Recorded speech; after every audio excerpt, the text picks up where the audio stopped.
دوستان عزیزم، درود و مهر. امیدوارم که حال دلتون عالی باشه. امروز در خدمتتونم با آموزش سبزی پلو با ماهی. اول پیازها رو نگینی ریز میکنیم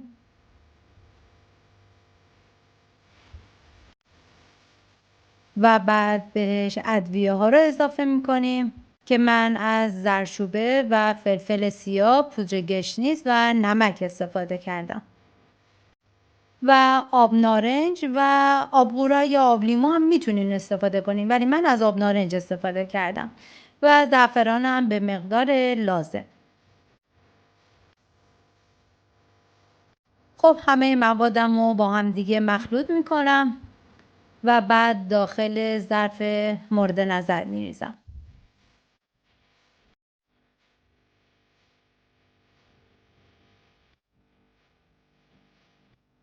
خب تمام موادم رو کف سینی ریختم و پخششون میکنم و بعد ماهی رو روش قرار میدم که من از ماهی قزلالا استفاده کردم. بعد از اینکه ماهی رو گذاشتم قشنگ روش رو از مواد میزنم و داخل شکمش و روش رو سلفون میکشم و به مدت 2 ساعت میذارم استراحت کنه. بعد از 2 ساعت ماهی رو قشنگ داخل شکم و روش رو از تمام پیازها جدا میکنیم و میذاریم داخل سینی و مواد شکمپر رو بهش اضافه میکنیم که من از سبزی‌های معطر، نعنا، گشنیز، جعفری، مرزه، رب انار، تخم انار سابیده و گردو استفاده کردم. تمام مواد رو با هم دیگه مخلوط کردم و سرخ هم نیاز نیست بکنین. همه مواد رو با هم دیگه مخلوط کنیم و بعد داخل شکم ماهی بذاریم. قشنگ سر تا سر شکم ماهی رو از این مواد شکمپر پر میکنم و بعدم با سوزن میدوزم.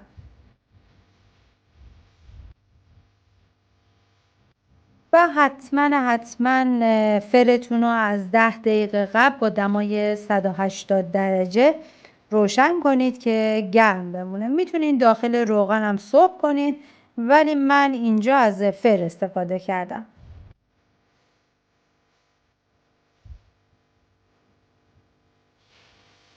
کامل میدوزم و داخل سینی روغن میریزم و بعد ماهی رو روش قرار میدم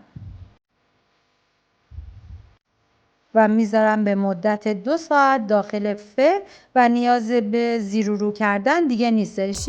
یک ربع آخرش هم میتونین گریل روش رو روشن کنین که روی ماهیتون سرخ بشه.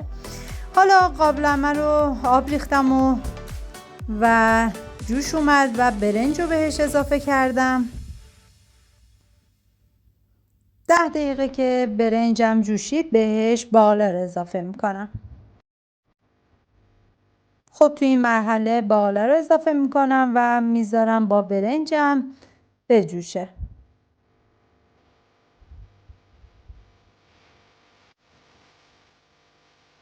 خب توی این مرحله دیگه برنج با باقلا کاملا پخته شده. برمیدارم آب کشی میکنم و توی ظرف مورد نظر روغن ریختم چون من میخوام کفش رو سیب زمینی بریزم.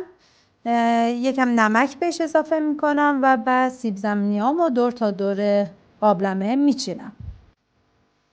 اینجا نمکم مخلوط بشه. بالا سیب زمینی ها رو کف قابلمه میذارم و بعد از اون برنج رو بهش لایه لایه اضافه میکنم.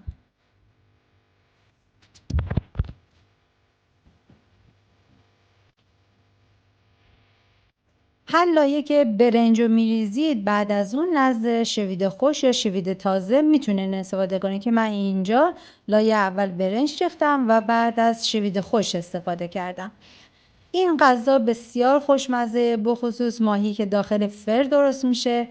امیدوارم که شما عزیزان درست کنید و از خوردنش در کنار عزیزانتون لذت ببرید. خب من لایه بعدی دوباره برنج رو اضافه میکنم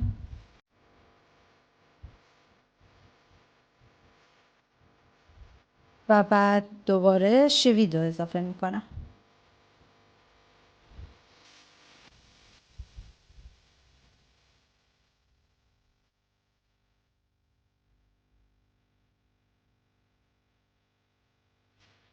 من اینجا چون برنجم رو یک کمی دونه دارتر برداشتم، توی مرحله آخر آب و کره رو مخلوط کردم و روی برنجم میریزم و میذارم برنجم به مدت 45 دقیقه دم بکشه. و همچنین عزیزان پیشا پیش سال نوتون مبارک. امیدوارم با یه دنیا شادی، امید و انرژی مثبت وارد سال جدید بشید و ممنون که این مدت همراه من بودید و ممنون میشم که منو به دوستان خودتون معرفی کنید و کانال منو سابسکرایب کنید.